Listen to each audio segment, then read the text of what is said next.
fusion of rational thought and political analysis.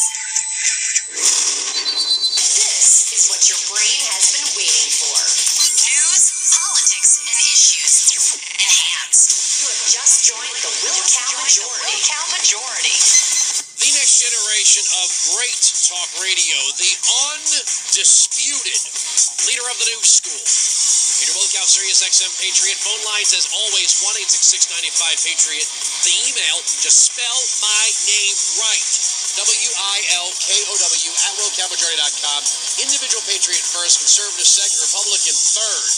And working every single day to make this the most popular program offered by Sirius XM Satellite Radio, because it's based on one thing and one thing only, and that is rational thought. So welcome to the Wilkow Majority. I'm Andrew Wilkow. It's a Friday.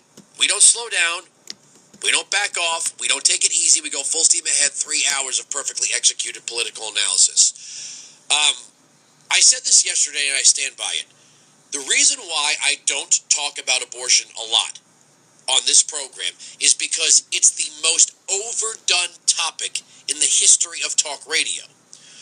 But you can't deny that it needs to be discussed when you have the March for Life and you have progressives on the other side all up celebrating Roe v. Wade. We rarely talk about the science of abortion.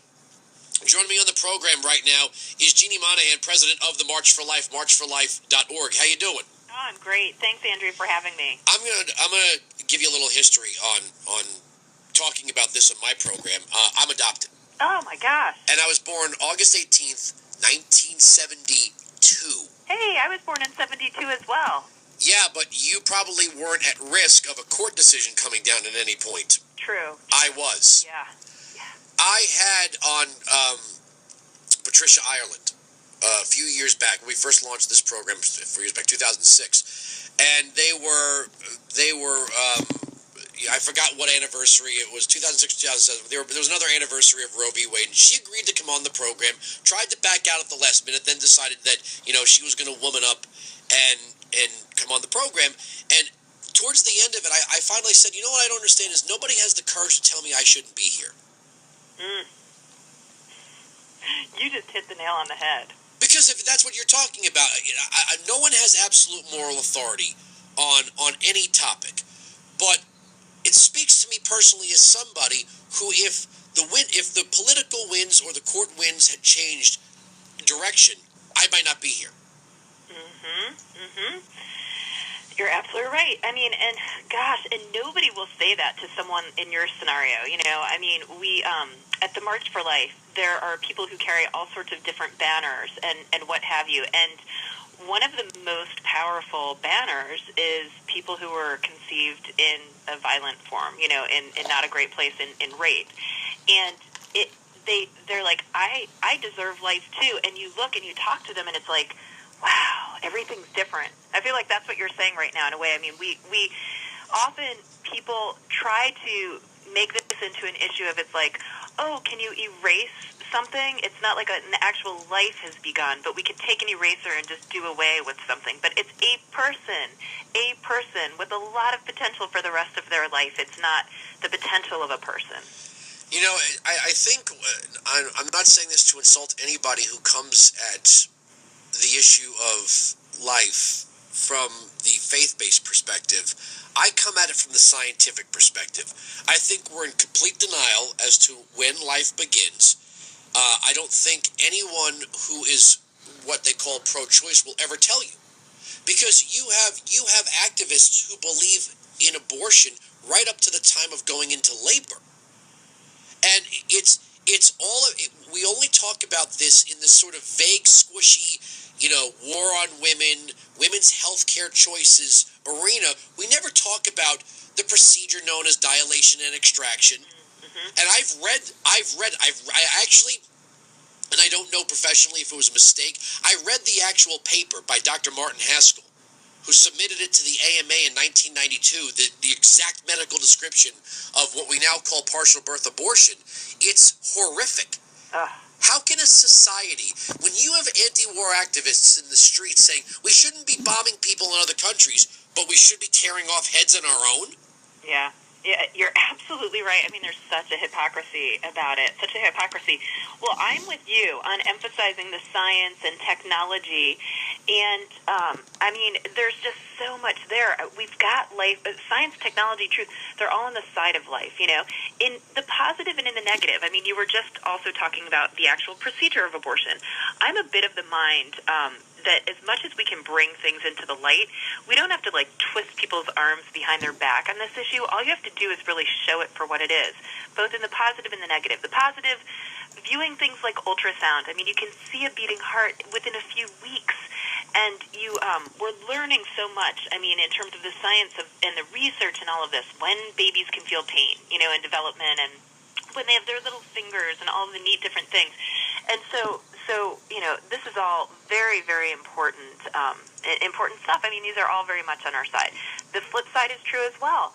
The more we show, which it's sad, but it's just revealing what happens in an abortion procedure. Folks, this isn't like removing a little wart on your hand. And this is a healthy human being, as deeply inside of a human person as it can possibly be.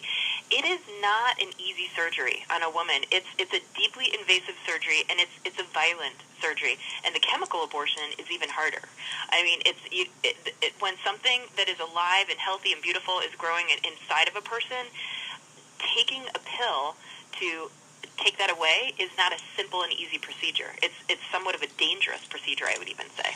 I'm going to read to you a piece of an article from the Italian equivalent of the Associated Press called the AKI. This is an English translation of an article from February 4th, 2008. It said, medical experts provoke fresh debate on legality of abortion. And it is an article about the secular universities of Italy. Make sure I'm pronouncing these right. La Sapienza and Tor Vergata, working with the Catholic University, and they drew up a document that said that ethically, gynecologists should not engage in dismemberment. That if a woman wants to not be pregnant, well, you think about this. When your plane lands, where does it land? At a terminal. You get off, you're no longer on the plane, you're no longer a passenger. But nobody's tearing your arms and legs off when you leave the plane. So they were saying that at the point of viability, they will, in other words, they see the child as worthy of assistance, health care, and the respect of a patient as the mother. So the document called for Italian gynecologists to not engage in dismemberment. They will make you, quote-unquote, unpregnant, but they will not destroy the life inside you in the process. And that rattled a lot of European progressives, because what if that part of the debate started getting out, right?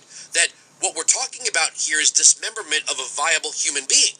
Wow. I haven't heard about this. I mean, this is fascinating. I can send it to you. Yeah, I would love to have that. It goes along with exactly what I was just saying. I mean, just bring it into the light, folks. Show it for what it is, and it convinces you. This is not a good thing. It's not good for women. It's obviously not good for the babies.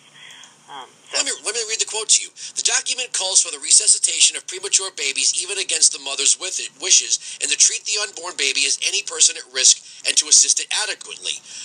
Italian Health Minister Livia Turco called the measure a cruel choice that undermined a woman's freedom of choice. The document, produced by the medical faculties of the respected secular institutions of La Sapienza and Tor Vergata University and the Catholic University of the Sacred Heart, was published the day before the Day of Life, organized by the Italian Episcopal Conference. Wow. So here you have you hear the Italian health minister saying, well, this is a violation of choice. You mean, in other words, that you're not talking about no longer being pregnant. You want to actually order a doctor to terminate the life. There's a difference between terminating a pregnancy, look, we have 2 kids. When she gave birth, she was no longer pregnant, right? Right. So the pregnancy terminated, but not the child. Right. I know I'm throwing all kinds of crazy stuff at you. Yeah, it's very interesting. I mean, very interesting. And there's the whole Hippocratic Oath is that doctors are taking an oath to protect the patient, and that's what being a doctor is about. And so doctors also get put into this position of who's the patient. You know, this underlying question of, is the baby the patient? Is the mom the patient? Both are the patient. And they have to protect them both.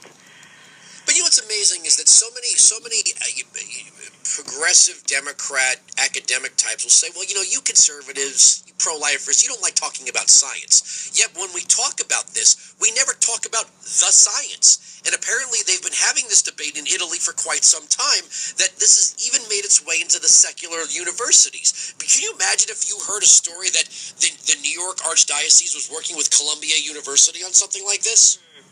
That would drive people in this country crazy, because they would be look, something I know professionally, this discussion makes people very uncomfortable, which is why the Planned Parenthood, Emily's List, Democrat position is to keep it in the realm of vague, flowery. It's about women's health care choices that we don't want to deny. Who wants to deny women health care choices? I'm not. Hold on. But you can't come back and go watch this video. Right.